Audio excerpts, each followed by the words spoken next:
Assalamualaikum warahmatullahi wabarakatuh. Sampurasun. Perjalanan spiritual manusia dimulai dari peradaban yang hilang, yaitu dari bangsa Lemuria.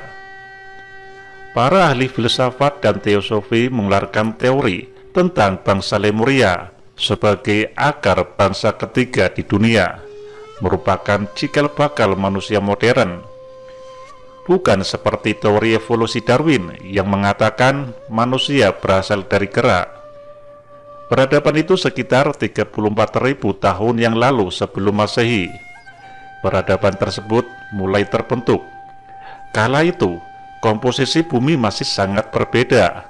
Atmosfer belum terbentuk sempurna, masih sangat padat dipenuhi dengan zat-zat yang berbahaya untuk kehidupan. Jenis-jenis tanaman yang tumbuh pun masih berupa tanaman paku prehistorik dan sejenis pohon pinus.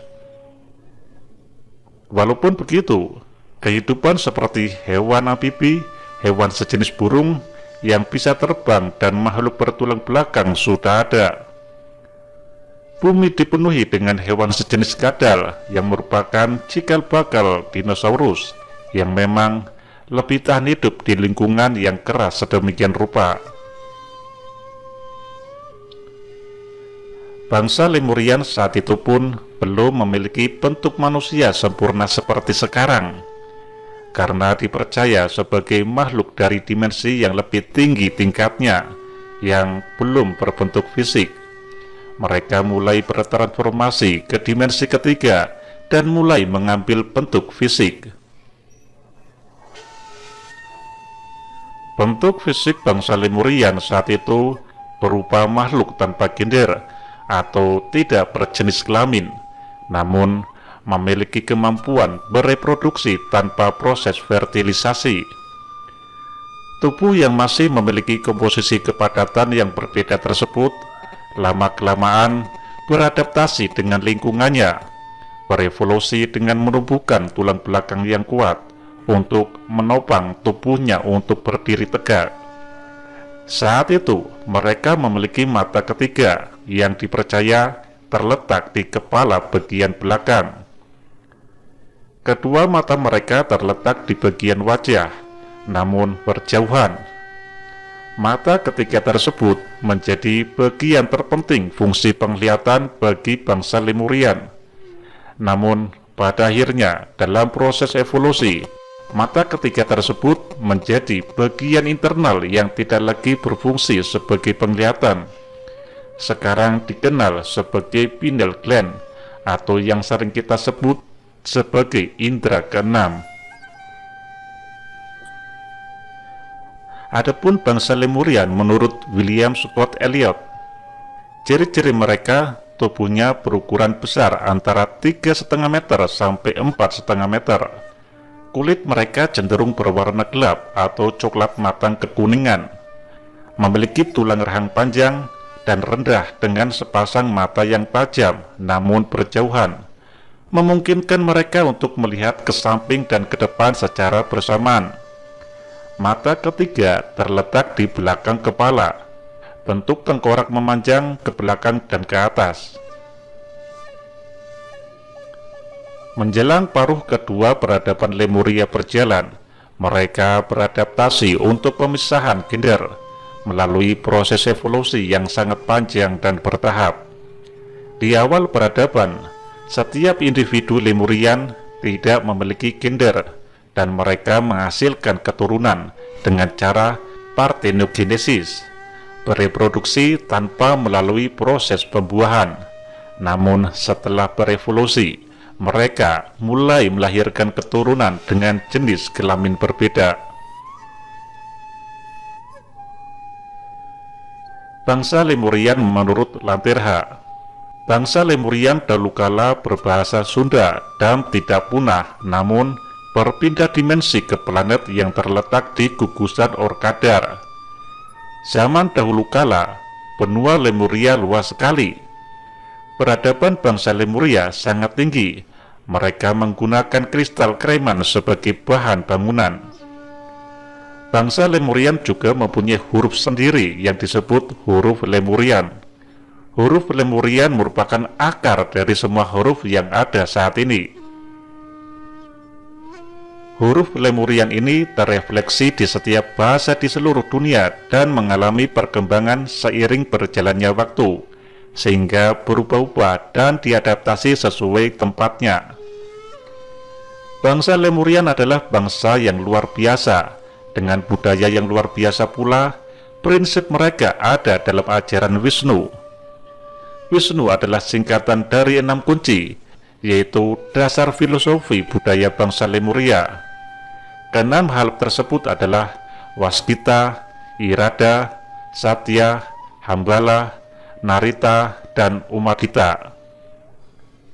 Ajaran Wisnu memiliki peran yang vital dalam kehidupan bangsa Lemurian. Ia lebih dari sekedar simbol dan ritual. Prinsip bangsa Lemurian bagaikan air mengalir. Air bisa masuk ke dalam gelas dan membentuk seperti gelas. Bila wadahnya botol, maka ia pun menjadi seperti botol. Ketika air disumbat, maka ia akan mencari jalan. Ketika panas, air akan menguap. Sebagian besar diri kita adalah air, sehingga kenapa kita tidak belajar dari air? Air tidak pernah hilang, hanya berubah bentuk. Filosofi bangsa Lemurian yang terangkum dalam ajaran Wisnu juga soal pembenahan diri. Pahami diri sendiri dulu, yang kemudian nantinya akan tercerahkan. Segala yang dari pencipta akan kembali lagi ke sang pencipta. Bangsa Lemurian adalah bangsa yang sangat produktif, selalu mementingkan kepentingan bersama atau orang banyak. Berikut ini adalah ajaran tentang Wisnu dalam Lemuria. Waskita adalah sebuah prinsip di mana kita mewaspadai nafsu-nafsu yang ada di dalam diri kita. Bagaimana nafsu tersebut secara cerdas membuat semua hal yang buruk tentang diri kita menjadi indah dan terlihat baik.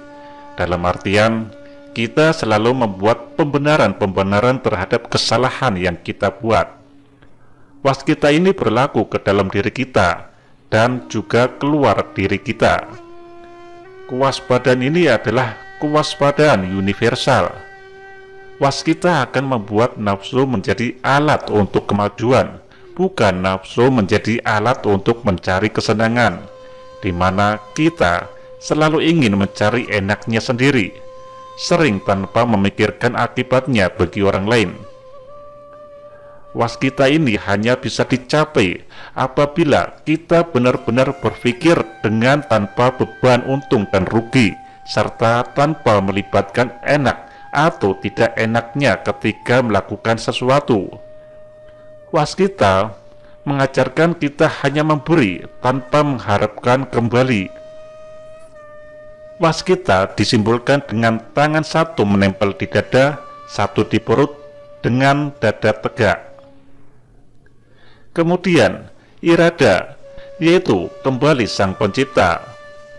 Segala sesuatu tidak pernah kita miliki secara pribadi. Semua yang datang dari sang pencipta akan kembali lagi kepada sang pencipta. Semua yang dimiliki oleh manusia hanyalah ujian.